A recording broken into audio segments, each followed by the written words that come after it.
Social media, Hi, YouTube and social media. Facebook. Thanks for joining us. And happy Martin Luther King Day. We have a great program lined up for you all. Let's get the music started and we'll let everybody in.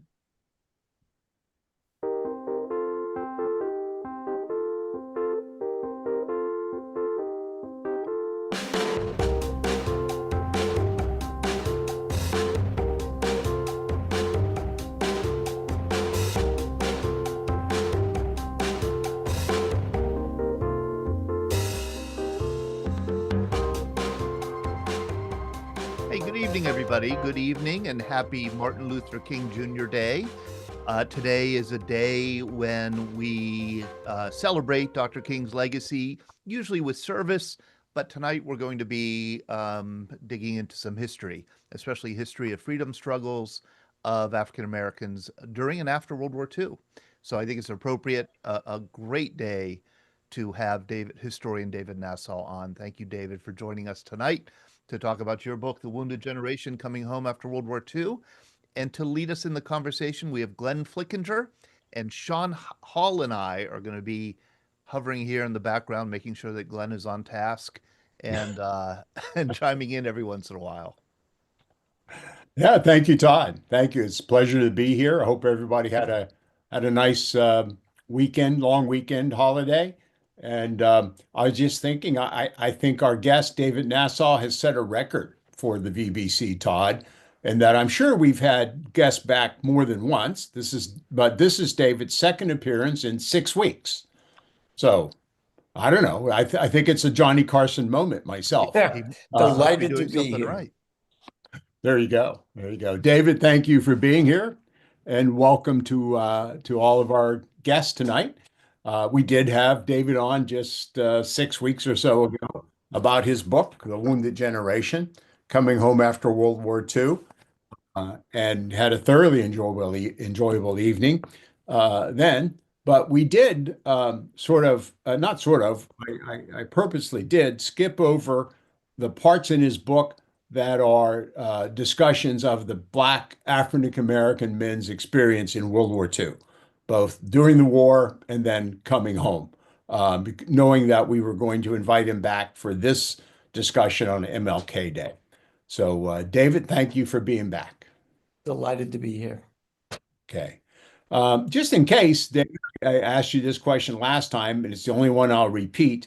What led you to write this book, David? You've written many, many books, history of as a history professor. What about this topic hit home for you?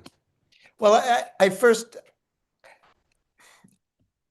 I don't want to talk badly about my profession, but historians have not done a very good job on the period between 1945 and 1950. They jump, and I did also when I was teaching, they jump from VE Day into the Cold War as if nothing much happened in between. Truman got elected, Eisenhower got elected in 52, but there was a world, the America that we know today was in many ways made, constructed. The groundwork was laid from 1945 to 1952. So I wanted to talk about that period, but in particular, I wanted to find out more about my father. My father, like so many veterans of World War II, did not talk about his experience. I'd try, and he wouldn't be mean or rude. It would just be abundantly clear he didn't want to talk about it. He was a lawyer who, at age 35, was drafted before the war and then called back when the war came up.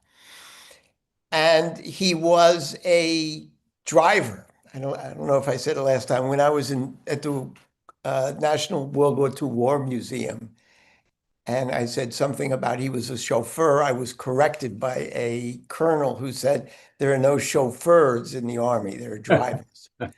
My father was a driver. And when the colonel he was driving for was sent to North Africa, that colonel said, look, this is a waste of time and energy, and you don't want to spend your time driving somebody around who might not be as nice as I am. They sent my father to officers candidate school. Hmm. in South Carolina. He had never been out of New York City, I don't think, maybe to Brooklyn. Uh, he went to officers candidate school. The next thing he knew, South Carolina was far enough from New York. He was on his way to Eritrea to close down a hospital because the troops were moving on from the Americans and the British, moving on from North Africa to prepare for the invasion of Sicily and then the mainland. And my father had to close down that hospital. Uh, that's all I know, Hmm. except that he came home early on a full medical discharge. He had some sort of heart condition. He Hmm. came home as an alcoholic until my mother said, when I was about 4 years old, either you stop leaving or either you stop drinking or I'm leaving and taking the kids. He smoked 3, 4, 5 packs of Luckies a day, and he continued, which didn't help his heart condition. He died at age 61. Hmm. I tried to get his military records, but they had been in the warehouse fire in I think Kansas City. Uh, I didn't know what had happened. As an adult, I tried to put together with the help of my brother, who's just a couple of years younger, but was in the house longer. I went away to college. He was there and he went to college locally at, at Stony Brook. Um, so he spent more time with my father as my father got older, and he discovered things and told me about it. I had at one point, I'm giving you a long answer to a short question. I apologize. No, it's fine. It's great. At one point, as a teenager, I had run out of socks. So I went and I borrowed or stole a pair of socks from his sock drawer. And I discovered the biggest bottle of pills I had ever seen before or since. And my brother later explained that they were sedatives Hmm. because he could not get to sleep without seriously medicating himself. So seriously that he had to take uppers to get out of bed in the morning and to get through the day. So from the moment he came home to the day he died, he could not get a good night's sleep without that medication. And that I assume, and the alcoholism and the nicotine addiction were part of the war. I couldn't find out from my father his experiences. So as a historian, I tried to find out more about the generation at large and what his Yeah. generation went through on their return from war. So by obviously doing all this research to write this book, in effect, it was telling the story of your father's generation, even though you couldn't tell his specific story. Absolutely. Absolutely. That was what I tried to do. Yeah. Well, you've done a fantastic job of it. It's a fantastic book with, as you said in your opening, um, a lot of new information to me because as a reader of all this World War II history and quite a bit of post-World War II history, this aspect of it has been pretty much skipped over, Yeah. not dealt Yeah. with in the Yeah. detailed. And it's skipped over in large part. First, the historians skip it over. Second, the Korean War sort of gives a new topic. World War II is pushed to the side, and the veterans didn't want to talk about it. The veterans wanted to distract themselves, to get away from the war, not to talk about it. And as a result, there was very few, there were very few books, articles about the experience of the veterans from 1945 to 1950. Let me also say that the veterans, I call them the wounded generation, but they were also the greatest generation. And why? Because men like my father and the millions of others who came back with what was called battle fatigue, but what was PTSD, they realized they had to cure themselves. And how do you cure yourselves? By trying desperately to put the war in the background, to forget about it, to distract yourself, to become a workaholic, become the best possible father, to be a little league coach on Saturdays, to hide yourself away on the 4th of July so you don't hear fireworks go off and remind you of what you don't want to be reminded of. Yeah, yeah, yeah. Well, it's a great addition to the literature, and you're to be congratulated. So Thank you. thank you for being on. So I thought we'd, before we get into the experience of the African American Black soldiers coming home, we talk about their experience just as the war started and during the war. Okay. So as the war approaches in 1939, 1940, the U.S. military begins to expand, particularly in 1940 with the draft and the nationalization of the reserves and National Guard units. What was the status of segregation in the military at that time in the Navy and in the Army, which really were the only two branches? Sorry, Yeah. Marines. I didn't mean to step on the Marines there. The Army, the military, the armed forces were strictly segregated. The Marines weren't segregated because there were no Black Marines. The Navy was segregated. The Army was segregated. There were no Blacks in the Army Air Force until the Tuskegee. From the moment you were, I guess, from the moment you entered the draft board, through basic training, through whatever specialized training, through shipment overseas, the armed forces were totally, absolutely segregated.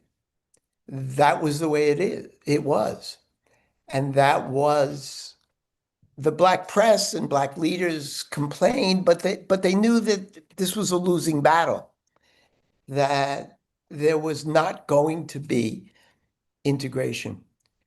Not only was there total absolute segregation, the only exception was that Black units had white officers, but Black servicemen were kept out of combat. They were, with very few exceptions, like the Tuskegee Airmen, they were confined to service units. And in those service units, they did yeoman work. They did extraordinary work. The war would not have been won without Blacks in the quartermaster units, Black in engineering units, Black GIs and Black sailors cooked the food, served the food, cleaned up, did the laundry. They built the bridges. They built the highways. They delivered the ammunition. They carried the wounded to hospitals. Yeah, yeah. They buried the corpses. Well, they prepared them to be shipped home. And at the beginning of the war, there's actually, even in the segregated military, there's relatively few Blacks serving in 1940 and 41. But as the war progresses, there becomes more and more African Americans in the military, to the point there's what percentage of the military were represented by African Americans? It's in the end, it's just under 10%. It's just under the population. So a million. Whites are overrepresented. Blacks are just a little bit underrepresented. But there was a battle. There was a battle. Roosevelt in 1940, because of a variety of factors, there's immense pressure from the Black press and from Black leaders And there's an election coming up in November of 1940. And Roosevelt is running against Wendell Willkie, who is actively trying to get the black vote in the North. There's no black vote in the South.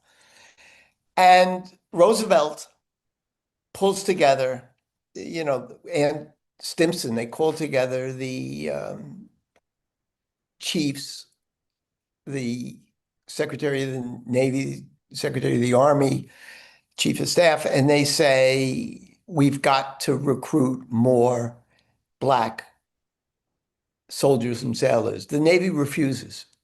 Navy says, no, we're not going to do it. The Marines, no. The Army Air Force sets up Tuskegee. The Army goes ahead and begins to recruit or to allow to be drafted and to allow into the service more and to recruit more black GIs. Yeah. The Navy at that time is enlisted branch. It doesn't get its personnel from the draft, and it refuses to allow for another year naval officers, naval sailors, and then when it does, it puts them in the messman corps. Stewards, that kind of thing. Remedial work. Yeah. There's a quote here in your chat, one of the first chapters on the Black experience of World War II. I'd like to read from your book. There was no mistaking the Army's intentions.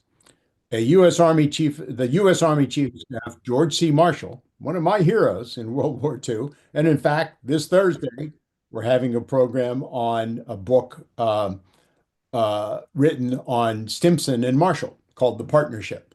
Great story, great book. But anyway, he wrote on December 1, 1941, so just before Pearl Harbor, in a memorandum to Stimson.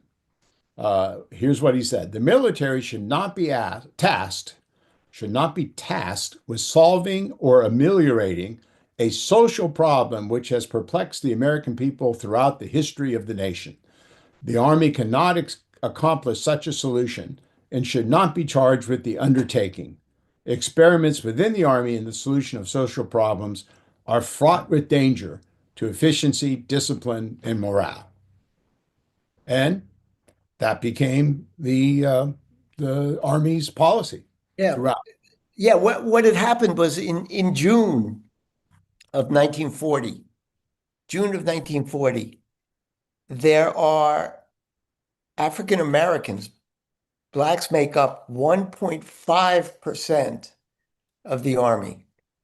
They make up 1.5% of the Navy.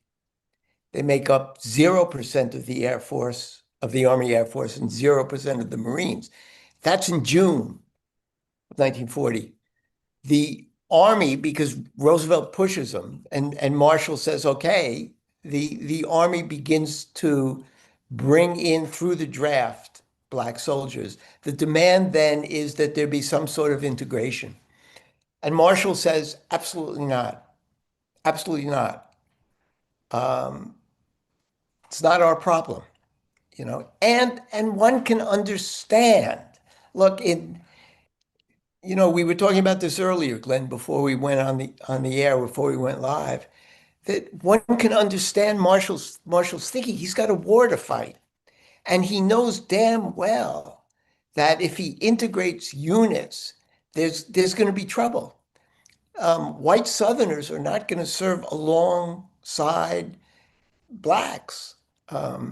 And he makes it abundantly clear, I can have a fighting army or I can have an integrated army.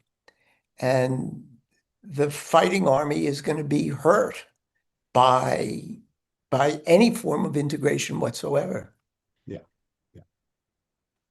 And it's hard for us. This is the historical truth. It's hard for us 85 years later, 86 years later, to put ourselves in the mindset of the time.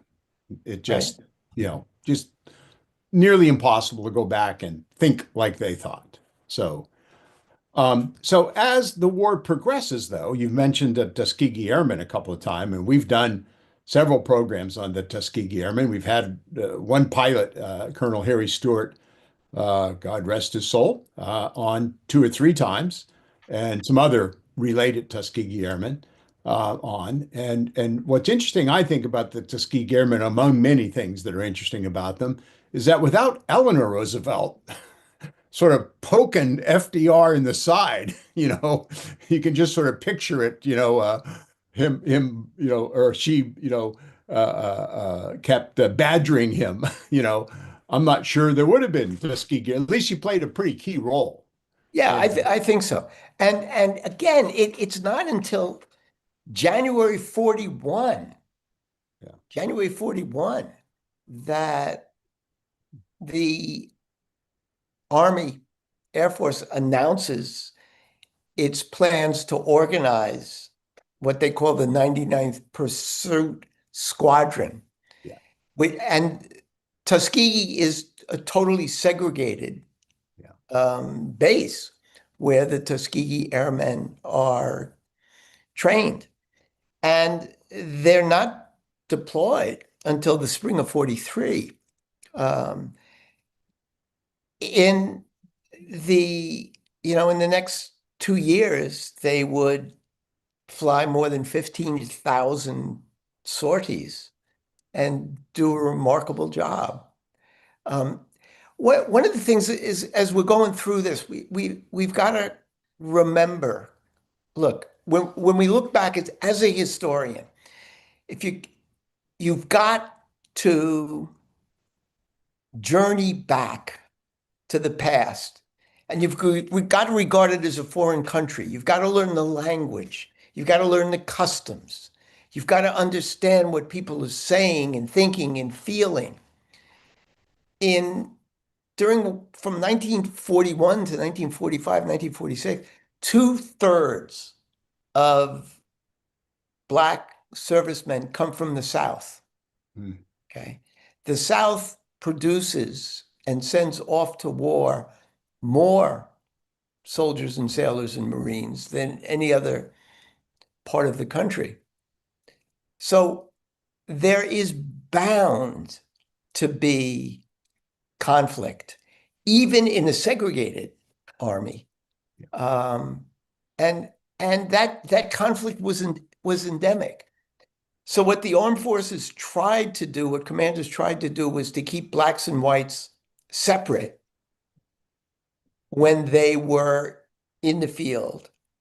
And we got to remember that prior to D-Day,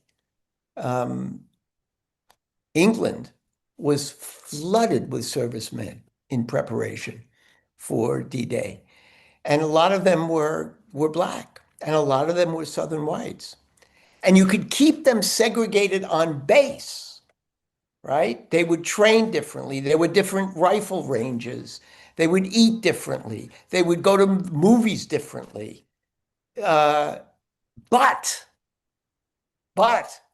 when they were on leave, when they went into town, the English and the French and the Italians and the Germans did not believe in Jim Crow.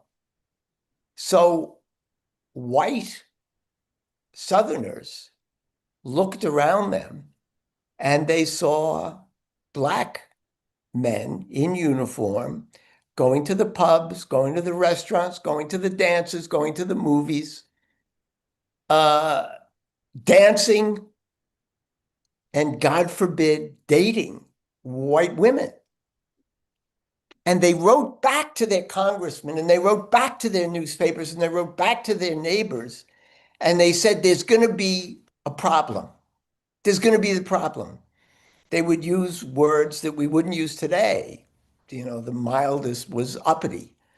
These blacks don't know their place anymore.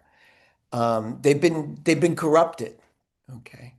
Even before they got overseas, according to the white Southerners, that corruption began and the danger began. Why? Why? Because on the Southern bases, in basic training, blacks from the North and the West trained with blacks from the South. And the blacks from the North, as the Southerners would later say, they were crazy. They didn't understand segregation and they weren't going to stand for it. The best story is Jackie Robinson. Yes. Jackie Robinson is from Pasadena. He's an all-star football player from UCLA. Everybody knows who he is. He's a national hero. He's on an army base in the South, and he rides a bus from the base to the hospital to be checked out before he's shipped overseas. And he sits down next to a black woman who's very light-skinned. And the bus driver turns around and says to Robinson, "Move, can't sit next to her." And Robinson says, "No, I'm not going anywhere." Robinson is subsequently court-martialed. And he's court-martialed because he talked back to when he was brought back to base after the hospital and said, "Why did you cause trouble?" He stood up for himself and he was court-martialed for being disrespectful. But because he had really good lawyers and newspaper coverage, and because he was a national hero, he was allowed to leave with a honorable discharge. That didn't often happen. And the white Southerners, one of the senators, I think from Mississippi, I forget his name, he went to Stimson and he went to Marshall and he said, "Look, you've got to keep the Northern blacks out of the Southern training camps because they're causing trouble here. They don't know how to behave." And Marshall, God bless him, Marshall said, "No, we do what's best for the Army. And the best training camps are in the South, and that's where we're going to continue to send our men, black and white, from North, West, and South." It occurs to me, you mentioned the impact that the black soldiers had abroad, especially in England before D-Day, in mixing with the English population and whites, soldiers from the South, for the most part, objecting to that, of course. But the other impact would be the black soldiers themselves were like, "Wow, I guess we're not animals that need to be caged." I guess other parts of the world, they didn't know that other parts of the world treated them as equals. Yeah. I mean, it's hard. Look, you're a 18-year-old kid, right? 17, 18, 19. You lived in Mississippi or in the Delta or in Georgia or in South Carolina all your life, Alabama all your life. All you know is Jim Crow. All you know is Jim Crow. And you're brought up with Jim Crow, and your parents make it very clear to you, don't act up. If you see a white person come and get off the sidewalk, sit in the back of the bus, always say "sir" and "madam." And you begin to think that Jim Crow is nature itself, that the world is divided and segregated, that white supremacy rules everywhere. And suddenly you arrive in England and in France and elsewhere. And you look around and you see, no. I mean, so many black GIs came back and they said that, they were reluctant about coming back. Why? Because they had been treated as Americans, as men, soldiers. And at the bottom of the list was their skin color. And then they come back to the South there's this extraordinary, if I can find it here, there's this extraordinary passage when the war is over in September 1945. And one of the things I learned, one of the major sources here were the black newspapers. Every city has a black newspaper. Of which the And Pittsburgh Courier was perhaps the leading. the Chicago Defender, the New York Amsterdam News, everyone. And when you read those, you find out that it's a different war, it's a different world. In late September 1945, a woman named Marjorie Mackenzie of the Pittsburgh Courier described the coming home of the black soldiers. And she said that instructions be given, make a cozy, friendly home to the white soldiers, make a cozy, friendly home for the returning veterans. And she says, that doesn't work for the returning black GIs. She said, most of the men I have talked with have told me that tension gripped them in the stomach, clamped itself around their heads, and rose in their throats the moment they started walking down the gangplank of the boat that had brought them back to the United States. One young officer said that when he arrived, he could feel the burden of Jim Crow settle like a big black bird, and he hasn't been able to shake it off. So yes, Yeah. yes, So the change of consciousness of 900,000 black men and women was enormous. just to mention one last thing about the war before we move to the after-war period, the coming home period. Tuskegee Airmen, the 92nd Division, the 761st Tank Battalion, all were black units that served with distinction, constantly underrated by white officers and so forth. We've had a few programs on about the 6888, the female postal battalion, which served with distinction. They weren't throwing hand grenades and shooting rifles, but they still served with great distinction and solved a huge problem over there. But one of the aspects that is little known about African American black participation occurs with the Battle of the Bulge. The U.S. casualty rates are so high. The U.S. manpower situation was always a very close run thing. We're going to get into that Thursday night when we talk about Stimson and Marshall and the decisions that were made to limit the U.S. Manpower in the U.S. Army, at least, to 90 divisions, not more than 90 divisions, right?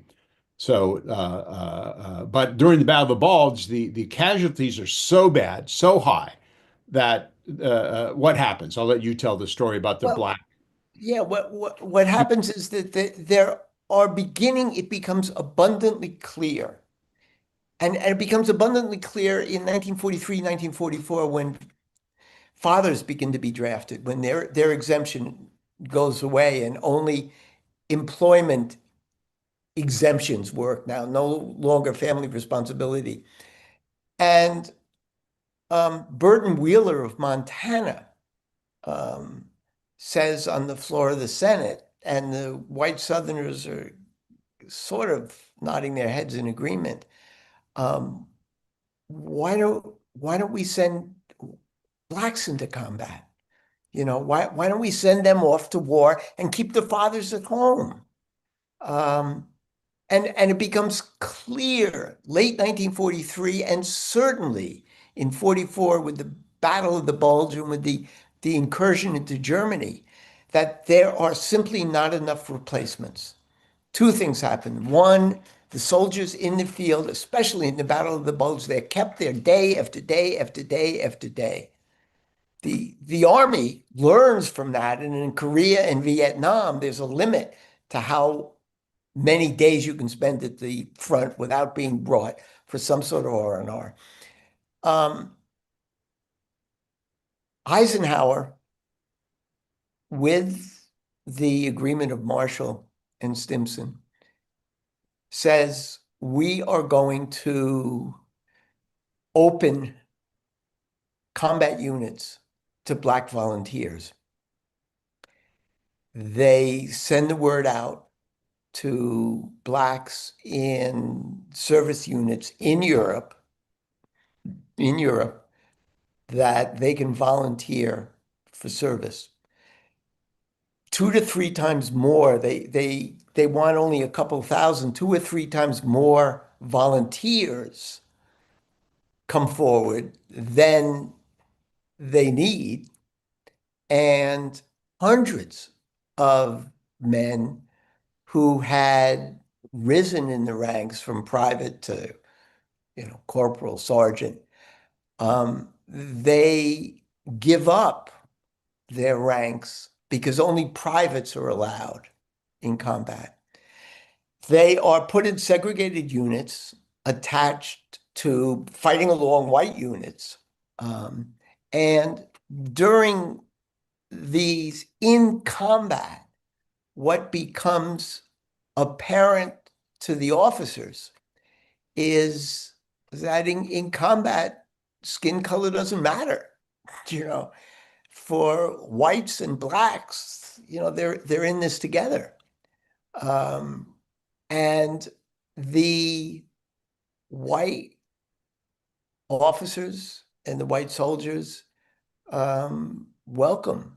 Well, they don't welcome at first, but they soon understand the need for these replacements. Now, there had been units before, but they were the balloon barrage units. I mean, it was all Black. And there were many Blacks whose lives were in danger, but they were not part of combat units. Yeah. This would come back to haunt the Black GIs because the vast majority were in service units. When it came time to come home, to be repatriated, the point system was such that if you were in combat, you got extra points and you came home sooner. Because the vast majority of Black GIs were not in combat, they didn't get those extra points, and they had to stay behind longer. Yeah.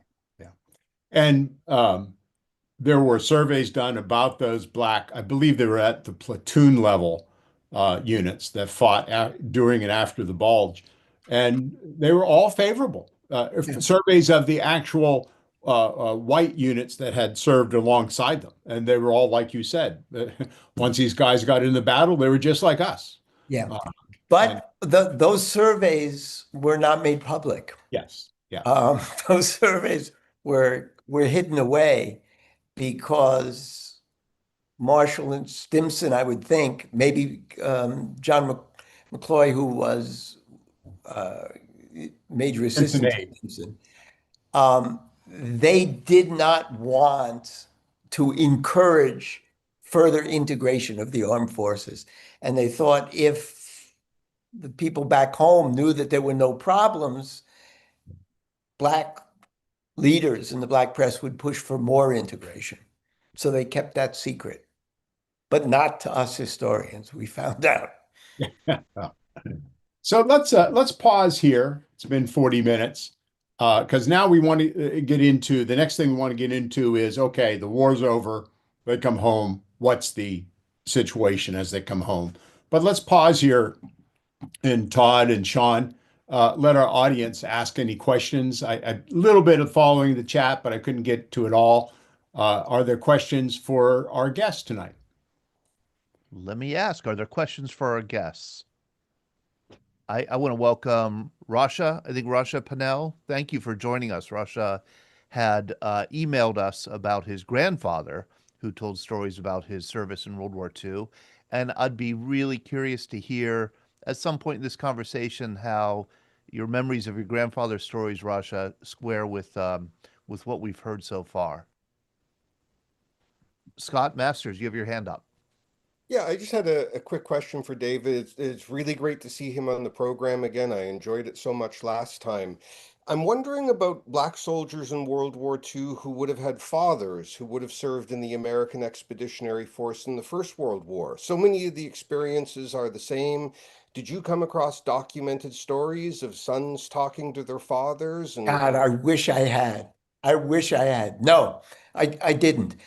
The World War One, so many of the World War One veterans over time grew so disillusioned with their treatment in the armed forces that, and I'm guessing because I don't have any evidence here, that I think they would have asked their sons to think twice about whether they wanted to do this and to outline to their sons, look, you're going to risk your life. You're going to be away for 4 to 5 years, maybe minimum 2 to 3 years. Um, you know, think twice, think twice. And if you can escape the draft, um, you know, don't enlist. Stay away. Hey, let me put Scott on the spot here, Scott, with a question, if you don't mind. What was the Canadian Forces policy or history with respect to blacks during World War II?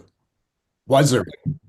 Not in the same way. I've spoken to a number of Black Canadian veterans who served, so there was no specific policy barring them from enlisting, but practically a lot of them were deterred from doing so. Like there's one guy I remember speaking to who had to go and try to enlist 3 times, and he ended up having to go to a town a couple hours away from Toronto before he finally found a recruiting officer that let him in. So they were definitely deterred, and there were a lot of obstacles, but no official policy in the same way. But were once they did get in, were they segregated? No, no segregation. So I've got some remarkable photos. There's one man I remember interviewing in Montreal who was just a tiny little guy. He was like 5'1" and weighed 119 pounds, but he got in, and you just see the incredible regimental photos with one or two black faces, amongst hundreds of white soldiers. And he ended up seeing frontline combat and, just had some remarkable stories that he came back with, including really serious PTSD. And in spite of that, he ended up going to Korea and fought there as well. Wow. Wow. My God. Wow. Quite a story in itself. Yeah. There's a great, if I can tell just one more story, John Hope Franklin, the great Black historian, brilliant Black historian. He had a Harvard degree. He knew accounting. He knew shorthand. And he tried to enlist in the Navy. And in response to an ad in his local newspaper in North Carolina. And he went and he had the interview. And at the end of the interview, which was cut short, the recruiter said, look, you sound great, but you have one thing against you, your color. Sorry. So Franklin goes home. A couple months later, he hears that the Army is putting together a group of historians to record the experience of the war. And once again, John Hope Franklin, with his Harvard degree, applies, and he never hears back from them. And he said, from that moment on, I did everything I could to stay out of the armed forces. And I felt justified in doing so. Yeah. Professor Nasaw, you were upstaged slightly there by one of our audience members who's no longer here, but I don't know how many of you saw. Oh, hey. Russia, thank you for joining us. I just want to, what do you know of your grandfather's service? I just want to get that here Hi. circulating here. Hi, everyone. I just wanted to say thank you very much for having me today. I really appreciate it. Um, I'm going to share my screen real quick, show you a picture of Granddad. If that's okay with you, Todd. Let's see. Um, I mean, I don't have a fancy PowerPoint presentation or anything, but I grew up with my granddad, just to give you a little background. I'm sorry, Rasha, can you put the image, if you can, in the chat to me, Okay. and then I'll Yeah. share it. All right. Just to give you a little background, um, I grew up with my grandfather. I was raised by my granddad. So I spent a lot of time with him. Any stories regarding World War II are firsthand accounts, secondhand accounts of conversations I've had with him throughout the years. My granddad is James Moses Pennell. He was born in Danville, Virginia, which is just above the North Carolina border. Of course, him being born in 1914, he was in the middle of the, being born in that Jim Crow era. He served in World War II in the 351st Artillery. He had the pleasure and the honor of meeting and shaking General George S. Patton's hand. George Patton thanked him for his bravery, along with other soldiers in his unit being recognized that day. I'm not sure if it was a formal or an informal ceremony. I get the feeling that it was, in fact, informal. Granddad, or Daddy as we called him, um, he he was an artilleryman and he shot the 105 millimeter howitzer. He was awarded uh, two bronze stars for bravery and distinguished service, heroic and meritorious achievement of service, quoting a definition of the Bronze Stars. I do not have his DD-214 anymore, and I actually had it for a long time. I'm sure it obviously can be found. But upon his death in 1994, our family received a letter signed by then President Bill Clinton, offering his condolences to our family and thanking him for his service and his bravery and his sacrifices for freedom. For my service, I was in the Army. My service is nothing in comparison to what my grandfather achieved. I was a 52 Delta, so I was an electrical generation technician. My grandfather, after he came home from the war, opened up two television and radio repair stores, two in Philadelphia. And later on, he got into real estate. And he shared a conversation with me many years ago that was kind of well known in the family about him and his unit helping to liberate a concentration camp. I don't know when or where, but the story was undocumented. And as we talk about certain situations and stories that have been forgotten by accident or purposely forgotten or not remembered, it ended up being verified decades later by a concentration camp prisoner who remembered her concentration camp being liberated by Black soldiers. That was the first time, in fact, many of them had ever seen a Black person in their life. How we stumbled upon this story is a story within itself. I ended up at a wedding for one of my close friends who happened to be marrying into a Jewish family at the time. And there were some folks there from Europe. And they, for some reason or another, we ended up talking about World War II. I'd mentioned my granddad and his story about the concentration camp. And the grandchild of this prisoner, unfortunately, was telling me that how he remembered his grandmother always told the story about Black soldiers coming to their concentration camp and how she had never seen them before. Now, mind you, she's a teenage girl, more or less, and she thought in her adolescent mind that they were angels. She had never seen a Black person like that. She said the reason why she thought they were angels, and a lot of people were because everybody was so happy. They were celebrating. They were hugging them, and it was just this very excited atmosphere. So in a roundabout way, I don't know, 50 years later, I'm hearing from the grandchild of someone who had heard that story. Just to wrap this up, which was really interesting, because we talk about things being undocumented or unrecognized throughout history. My granddad was never bitter about discrimination. He remained deeply patriotic. He was a big Phillies fan. He would never buy a Mercedes because he felt as though they were obviously German made. He was never going to buy a Mercedes. That was always funny. But upon his discharge and on his DD 214, as he's literally being out processed, the person looked at his awards and his Bronze Stars, and they literally changed his race from black to white on his discharge papers and said to him, "We don't think a black person could ever be that brave." And to this day, if I wish I had a copy of his DD 214, it says white. He was brown like me. You saw Granddad in the photo, but he kind of laughed it off. I think he had dealt with so much discrimination in the Jim Crow South that was like, one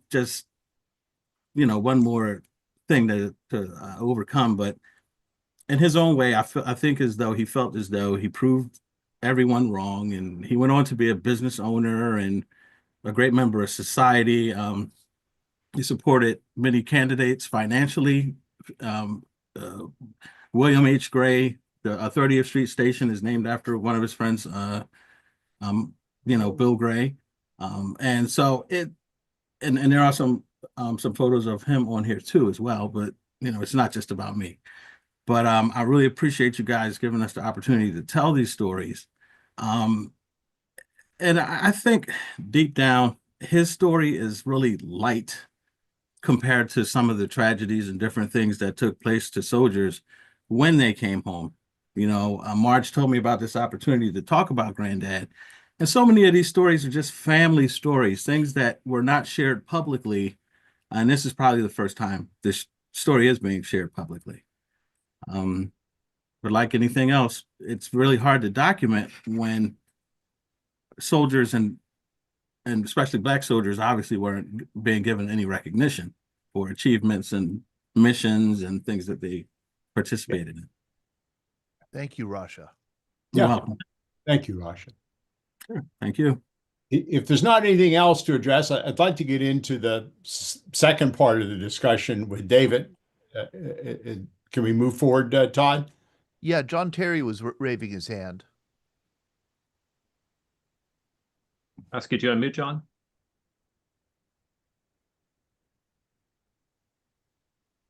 Okay, John, why don't we pause it and move on, David, to post. Oh, there you are, John. Okay, there we are. Just a quick reversal on what we've been talking about. In 1955, I was on board the USS Midway, and we made a port visit to Cape Town, South Africa. The captain was requested by the South Africans to keep the Black sailors on board. He totally refused and treated them all like Americans, much to his credit. A little strange anecdote, but Cape Town at that point was totally apartheid segregated. Yeah. Thank you. Wonderful story. Thank you, John. Anna. So, Anna Tyler, if you want to unmute. Yes. Good afternoon or evening. I just had a quick question for Raj, whether or not his grandfather's service influenced him to go into the service as well. That's a good question, Rasha. Did your grandfather's service inspire you to join the Army? Yes, it did. And thank you for that question, Anna. That is absolutely true. He was a proud veteran, and me coming up under his wing, he's the whole reason why I ended up studying electronics and electricity, because I obviously saw him working at the store, and sometimes he would bring his work home. But everything he learned in the military, learned in the Army. Everything I learned in the Army. In a weird roundabout way, right now my position is in technology, and oddly and ironically enough, I help support Army bases in Germany and Italy every day. That's literally my job. but obviously we do it remotely.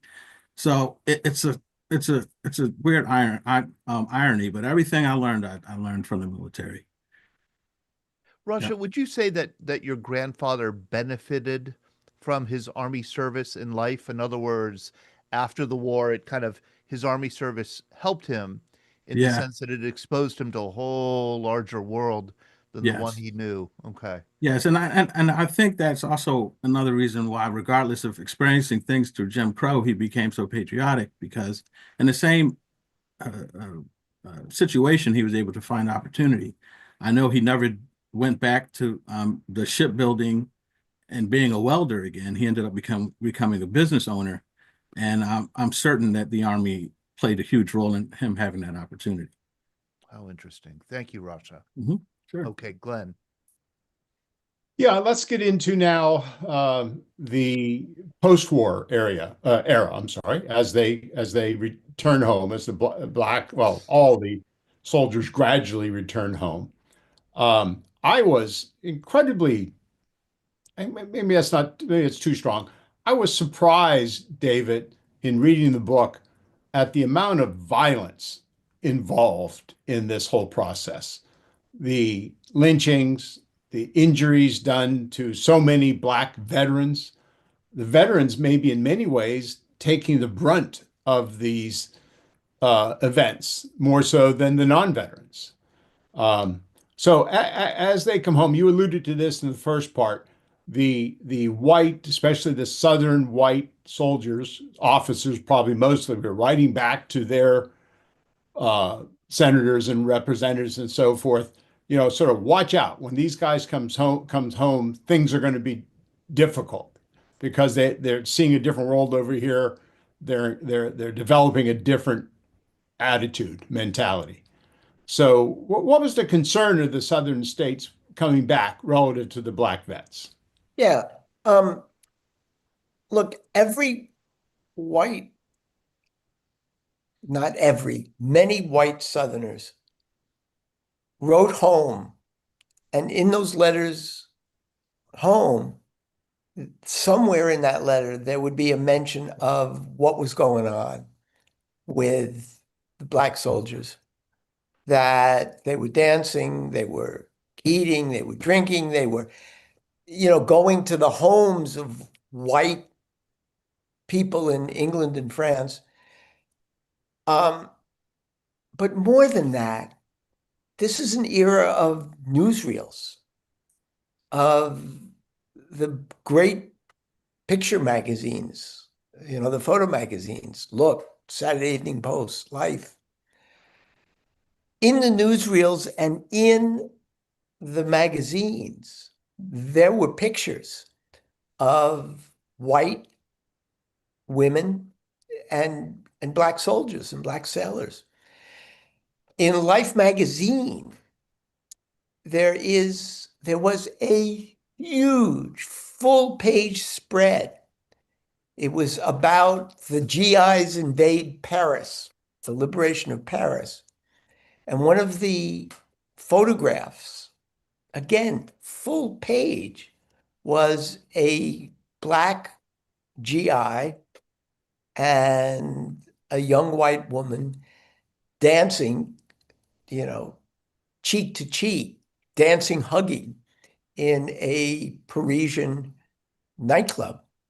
Now that came home. And all through the North and the South, everybody read Life magazine. If you didn't get it yourself, you got it. You saw it in the barber shop. You saw it in the doctor's office. The white population, the civilian population, the politicians, the police forces, they prepared in advance. They set up informal militias. They prepared for this homecoming. And it was their sense that the only way to put the Black veterans in their place was through violence. One of the ironies is you were allowed to wear your uniform, I think, for 60 days. I don't remember if it's 30 days or 60 days after you come home, and then you got to take it off and put it away. Black soldiers in the South couldn't get civilian clothes that were going to wear, that were going to fit them. Everything was overpriced. And a lot of the poorest soldiers wore their uniforms for an extended period of time. And that was a direct provocation to white supremacists, to supporters of Jim Crow. The story of Isaac Woodard, Isaac Woodard was discharged. He had served in New Guinea. He had been under enemy fire. He had a chest full of medals, including a Purple Heart. He was wearing his uniform and his medals when he came home in February 1946 on a Greyhound bus from Georgia to South Carolina. He was not, an activist. He had had no trouble in the Army or before the Army. He got on the bus and he said at one point to the bus driver, he said, "Look, if you could pull over, I've got to use the restroom. I'm sorry." And the bus driver said, "God damn it, go back and sit down. I ain't got no time to wait." And Woodard, and this is, this is what he had learned. He's wearing his uniform and his medals. He's risked his life. Black soldiers were more likely to be sent overseas for a longer period of time than white soldiers, and he was one of them. And he replies, "God damn it," he says to the bus driver, "talk to me like I'm talking to you. I am a man just like you."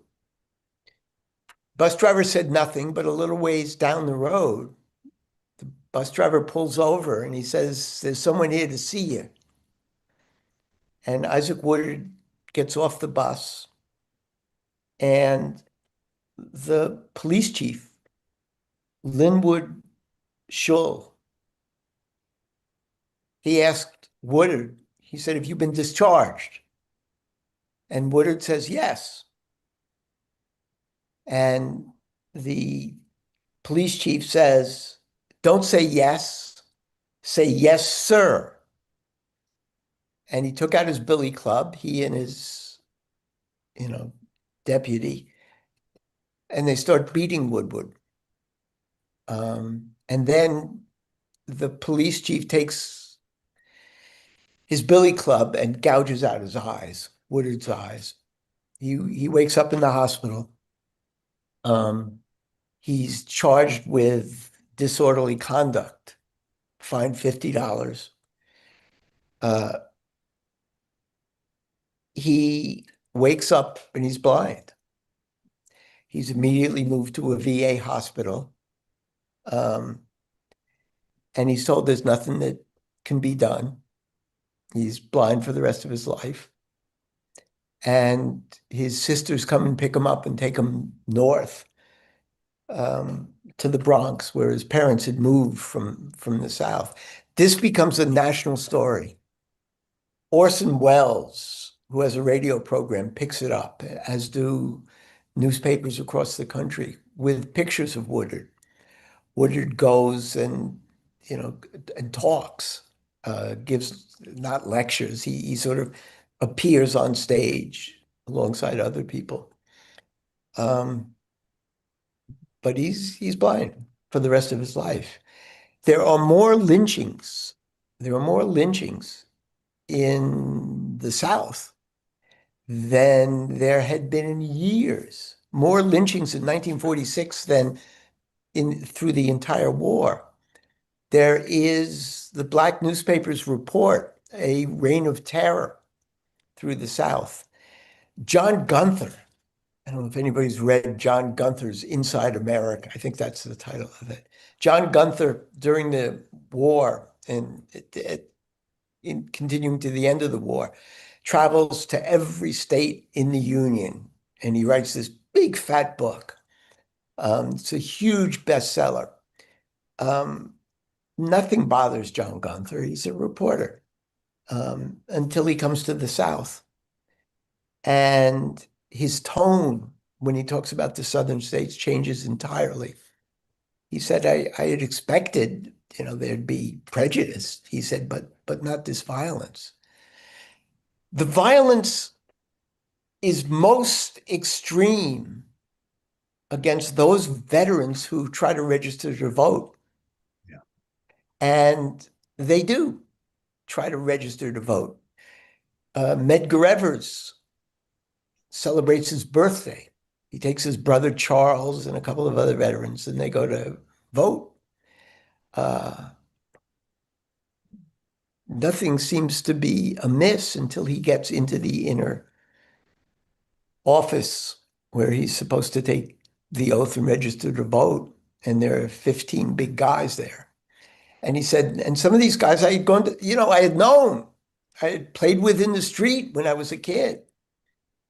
And he said he went home from there. And his wife later wrote that incident so frightened Medgar that he dropped his attempts at organizing a voter registration drive. All of the major veterans who later become very important in the civil rights movement, Aaron Henry, Amzie Moore, Hosea Williams, who's Martin Luther King's chief lieutenant, they all come back from the war. They attempt for a brief time to organize, and then they realize that they're putting themselves, their lives in danger, and the lives of their families and their children and their neighbors. And it is the issue of the vote which really drives this violence those first 2 or 3 years after war. Todd, did we find that one cartoon by Malden on that we were talking about before we started? Yeah, I'm looking for a good image of it. Okay. I'll get there. Okay. And there's also the role of William White, the head of the do I have it right? The head of the NCAACP. NAACP, right. I'm sorry, I got too many letters in there. Who remarkably goes to Truman about the lynchings and the violence. And what is Truman's reaction to that? The violence is such, and again, this is not, earlier, I'm sorry, Russia, is that your name? Russia. Russia talks about the stories that are lost. And there are so many stories that are lost. Walter White goes to the White House. And he says, Truman, you've got to do something.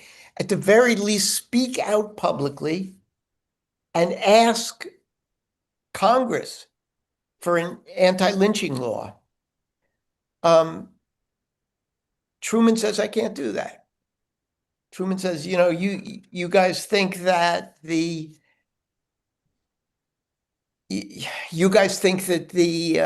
president could do anything, but he can't. So Truman instead puts together a civil rights commission that makes its report after the 1946 election, after the 1948 election, but which does nothing. Robeson puts together a group that signs a letter, and 2 days after the White trip, Robeson brings a group. Paul Robeson brings a group to the White House. And this time he's got a letter demanding action and a anti-lynching law, and it's signed by, I don't know where to begin here. The president of the Union Theological Seminary, Du Bois, the great Black writer, novelist, historian, Albert Einstein, actor John Garfield, Oscar Hammerstein, Yip Harburg, Lena Horne, Gene Kelly, Alan Ladd, Canada Lee, Joey Lewis, Burgess Meredith, Gregory Peck, Edward Robinson, the actor, Artie Shaw, Frank Sinatra, and Orson Welles. I mean, this is, the American elite. And again, Truman says, nothing I can do. The violence, the violence continues. And it continues until the Black veterans back off. They use the GI Bill. They get degrees. They go into business. And 10 years later, they enter the civil rights movement because it's safe to do so. And the veterans become, the cornerstone of the civil rights movement.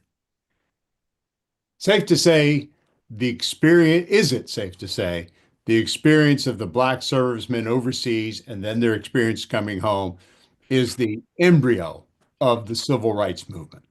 Yeah, I think we can say that. I think we can say that because it's not simply, look, lots and lots of veterans, Black veterans, leave the South. There are these extraordinary memoirs. There are these extraordinary oral history collections. The University of Southern Mississippi has an extraordinary collection in which Mississippi Black veterans talk about the war. And large numbers can't live in the Deep South anymore. And they move. Many of them follow relatives who during the war had left the South to get jobs in war plants. The exodus is extraordinary. And these Black veterans end up in Chicago, in Detroit, in New York, in Philadelphia, and on the West Coast. And they are activists in the coming civil rights movement. In the South, those that remain behind, like Medgar Evers and his brother, and the ones I mentioned, Aaron Henry and Hosea Williams, they are at the forefront. And they said it when they came back from the war. And they said it, 8 to 10 years later when they begin to fight. I mean, the first battle of the veterans is in the Delta, in the Mississippi Delta, where they arrange for, some of this is mind-boggling, and you understand why there's no documentation of it. They arrange for a Black boycott of gas stations in Mississippi that don't allow Blacks who get their gas there and have their oil changed to use the bathrooms. And they organize this boycott. And from 52 on, with greater emphasis after the Montgomery bus boycott, the veterans move in to the civil rights movement. And it's not only the veterans, right? It's their wives and their parents and their children and their siblings and their neighbors. They all know that these guys have risked their lives for this country, and all they're asking for, all they're asking for is to be treated like citizens, to be given the right to register to vote and to vote. So yes, Glenn, I think you're right. Well, only because that's what you said in your book. But listen, I see there's a hand up, and let's open it up to questions again, Todd. But let me ask one last question, if I could. What is amazing to me is I think it's 1948 when the military is desegregated. So how did that happen within this atmosphere of violence and ignorance, if you will, in the few years after World War II? How could the military come to that decision? And did that decision contribute then to the ongoing civil rights movement in the 50s? You know, the 50s are an extraordinary decade. I mean, when Truman will not touch an anti-lynching law. He, quietly supports it, but he won't come out in public and say this has to be done. But he does desegregate the armed forces, which is an extraordinary move. This is early, and nobody quite understands what it's going to lead to. And then there's Martin Luther King and Jackie Robinson, and there is a virtual revolution. I mean, I don't think there's any way to talk about it. Certainly in the armed forces. Certainly in the armed forces. We can look at what goes on between 1945 1940 and 1950, and compare it to what happens in the decades to come. In the decades to come, Black men and Black women assume positions of leadership in all of the armed services, in all of the armed forces. It's difficult to imagine the armed forces without Black soldiers and Black officers and Black generals and Black leaders. So at the same time that we're looking back with horror at what happens in this decade from 1940 to 1950, with segregation, with lynching and violence against the veterans, we look back in horror, and then we look ahead to the revolution that takes place, and it takes place not, we can give, and we should give Martin Luther King and Rosa Parks and Lyndon Johnson and Hubert Humphrey and Dwight Eisenhower credit.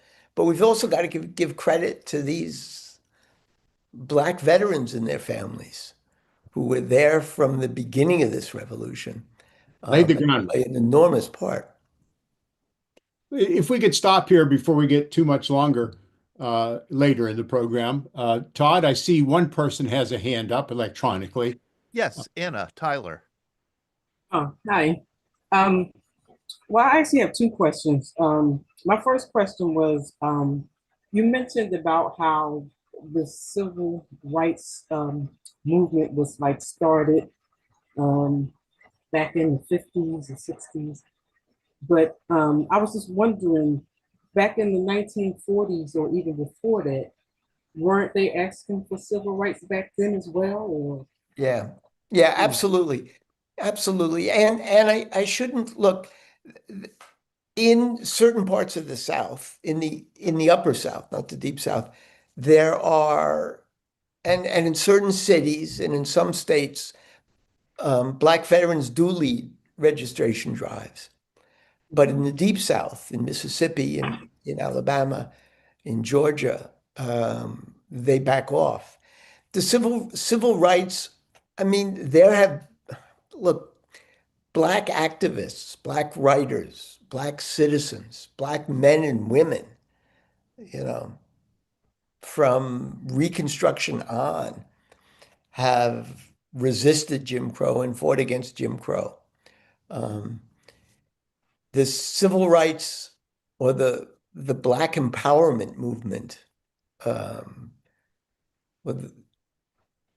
reaches and achieves results from the 1950s on. But you're absolutely right. you're absolutely right that there is a long history of resistance and attempts to upset Jim Crow. What I'm talking about is that it was pushed back by the violence, but everybody knew, and this is why there's so much violence, I think. It becomes clear to white Southerners that Jim Crow cannot be sustained, that the times are a-changing, and they can push it back and postpone it with violence and lynching, but not forever. And I think you had a second question. Yeah.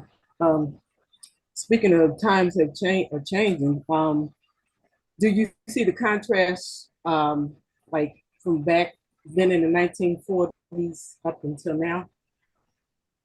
Yeah, Or you see that happening again until, now? yeah, I do. I do. Look, I don't know that there have been any studies, any numerical studies, but it appears quite strongly that the leadership of the armed forces in the current administration is becoming whiter than it had been in previous administrations. And whenever progress was being made towards a truly integrated, truly American military has been slowed, if not pushed back a little bit, in under the current administration. But it's not going to last. Joe Griffiths. Good evening, everyone. Great subject on such a special day today, everyone. A few months ago, you had on Captain Lou Cavalieri, the chaplain of the 4 chaplains, and he told the story about the U.S. Dorchester being escorted by 3 Coast Guard cutters through Greenland. And actually, next week will be the week after February 3rd, I believe, is the anniversary of the Dorchester sinking. It had on 500 or 600 Army soldiers and a couple hundred carpenters that were going over to Europe to get us prepared to get into World War II. And it was attacked by 2 German U-boats and a German submarine, and it was torpedoed, and the ship sunk. Escorting that ship after all the air coverage left at dark, and said they would not be back till in the morning, daylight. And they were warned that there were subs and U-2 boats in the area. It was being escorted by 3 Coast Guard cutters, and on one of the 3 Coast Guard cutters, and forgive me, I forget the name, was Charles W. David. He was a steward on the boat. Charles wasn't even trained to swim, which we didn't train World War II sailors, Coast Guard men, Navy veterans to swim. But he went and convinced the captain to go back. There's men in the water, and try and save them. And he convinced the captain. They went back. Charles went in the water himself, which was at freezing level. And the numbers flicked from dozens to multiple dozens soldiers. He drug over to the net and got them help getting up when the Coast Guard boat and saved their lives. Charles died 2 weeks later of hypothermia, if that's the right word. And the Coast Guard base, I believe he was awarded the Navy Cross. The Coast Guard base down where I live is the only training center in the military for enlistees. The PX is named after Charles. I've been to a boat naming for Charles, and he was told he was only good enough to be a cook or a steward. They didn't train him to swim. And during that short Dorchester, he was every bit as much a hero as the 4 chaplains. And he died, and he's never, we're talking about it, but the military says, well, he didn't die in combat. I don't know what politician thinks getting hit by a German sub and 2 German U-boats and killing 700 men is not war. But someday we hope to get Charles, an African-American, black, Negro, whatever you want to call him. But his real color was he was an American hero. Should get the recognition and the honor that he got. He has a daughter that's alive very much today. She's very proud of her father, but he was black. He left the galley, went in the water, and he may be one of the biggest leaders on that Dorchester and that three Coast Guard cutters that day. That's it. Thank you, Todd. Thank you, Joe. Thank you very much for that piece of history. Charles Walter David Jr. You want to look him up. It's a wonderful story. There's more on about that story that I think there's a lot of good follow-up. Okay. Anybody else with questions or comments? I will make a quick comment. Hopefully I'll try to be fairly clear. I do understand, my understanding of the civil rights movement, Anna Tyler, is that it began, I mean, right with the end of the Civil War, and right with the passage of the post-war constitutional amendments, which granted Black civil rights and Black voting rights. And the struggle had been, I'd say right up through World War II, really more of a legal struggle to recognize and to enforce these constitutional amendments, especially the 14th Amendment, the 15th Amendment. The NAACP took the lead on that. And also, I think some of the labor unions, the Brotherhood of Sleepy Car Porters and other Black labor unions. And then something happens after World War II, and we get a different civil rights movement, a very different one, that involves more public protest, involves the Black churches, involves the Black colleges in the South. And this is where Martin Luther King really comes to leadership. And I think the war is connected to that change. There's kind of a moral argument that the movement makes. It's not just a legal argument anymore. This is a moral argument about Black citizens being treated as full citizens and having full human civil rights. I don't know, Professor, what do you think? Absolutely. No, I agree entirely. I think that the civil rights movement doesn't begin with Rosa Parks or with Martin Luther King. It begins, as you said, it begins even earlier. Look, it begins with the first African slaves who were brought to this country and say no and fight back. What's required is that the federal government, and this is what Walter White and what Robeson were saying, they were saying that the federal government has to intervene in the southern states to protect Blacks who are asking for their rights as citizens. And until that happened, it was very difficult to secure those rights. There are beginning to be books and important books. In my book, I used, the Army had its corps of historians, and there are a bunch of terrific books that were written by the Army about the role of Black soldiers. But there's also a book recently, I don't know if you've had him on, Matthew Delmont. Have you had him on the show? No. Matthew Delmont wrote a book called Half American, the epic story of African Americans fighting World War II at home and abroad. It was published in 2022 by Viking. It's a terrific book. And there are only, we're beginning to tell these stories and to recreate. One of the problems with writing history is that the victors write history, the powerful write history. Historians have too often told the story that's handed down to them by the powerful. And my generation and Todd's generation of historians and Glenn's generation of historians are now, and military historians in particular, are now not only telling the story of campaigns, but they're telling the social history and the cultural history of the military. And the stories that have been buried are beginning to be told. And we've got to continue to tell those stories.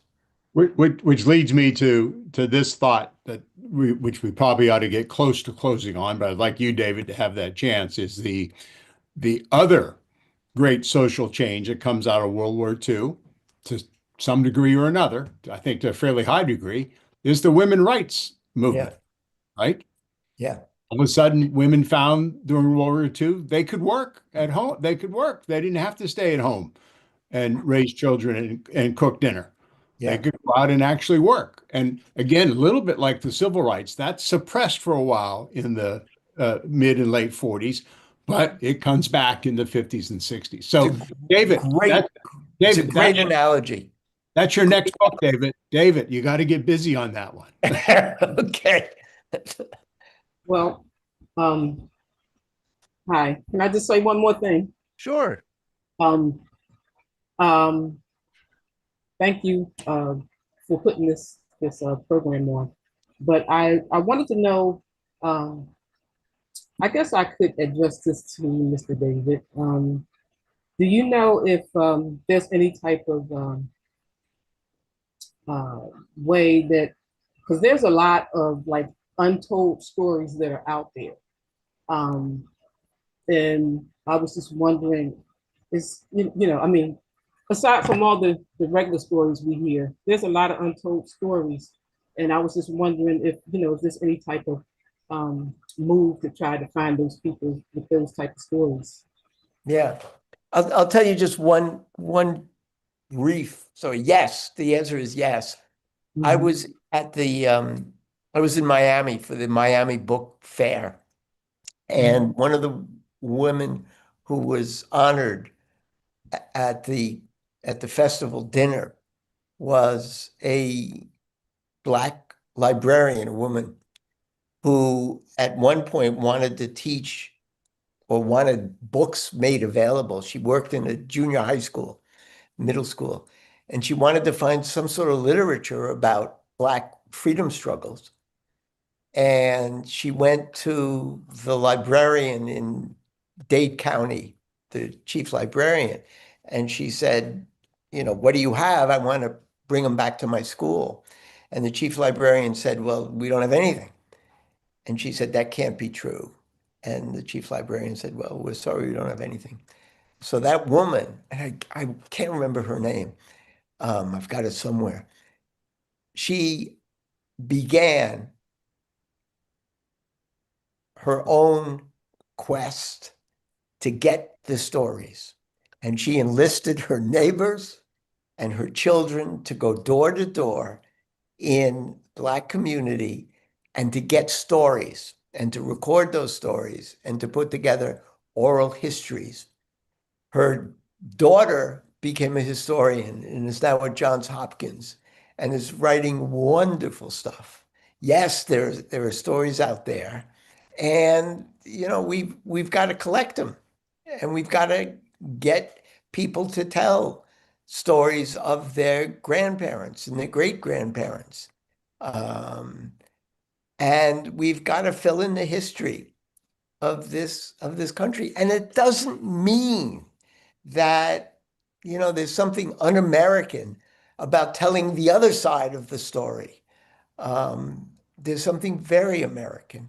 I mean, we are a nation that is continually striving, I think, or a large number of us, to fulfill the promise of the Declaration of Independence, that we are all created equal. And that struggle has been going on for a long time, and it's going to continue to go on. And it is a struggle that is moral, that is social, that is cultural, that is political, and it is incumbent on all of us to play whatever role we can in making those words from a long, long time ago ring true. And I would also add that we have David Grogan on. He's a Voices to Veterans project. He has collected a lot of Black veteran voices. We have Bob Von Bargen with us. He's with the Armed Forces Heritage Museum near Philadelphia, New Jersey. They have a Right to Fight project, and they've been collecting some of these oral histories. And then you have the Veterans Breakfast Club. And then we're also extremely interested in collecting histories of kind of lesser known stories or stories that aren't shared as often as the prominent ones. So, and I hope you stay in touch with us, the Veterans Breakfast Club, and I can certainly put you in touch with some of the other people here on this call who share your interest in preserving this history. So I think we probably ought to get around to closing here, Todd, unless there's anything else. It's been a great evening again with you, David. 6 weeks ago, now repeated. I think another 6 weeks, we'll think of something else. It's my pleasure. You know, a historian, you spend 5-6 years in archives in front of your computer, reading books that no one's looked at in 40 years, 50 years, 60 years. You're by yourself, writing and rewriting and rewriting and rewriting. And when you get a chance to tell your stories to an interested audience, I mean, there's nothing like it. So thank you, thank you, thank you. Thank you so very much, David, and thank you to all of you who are on tonight. We very much appreciate it.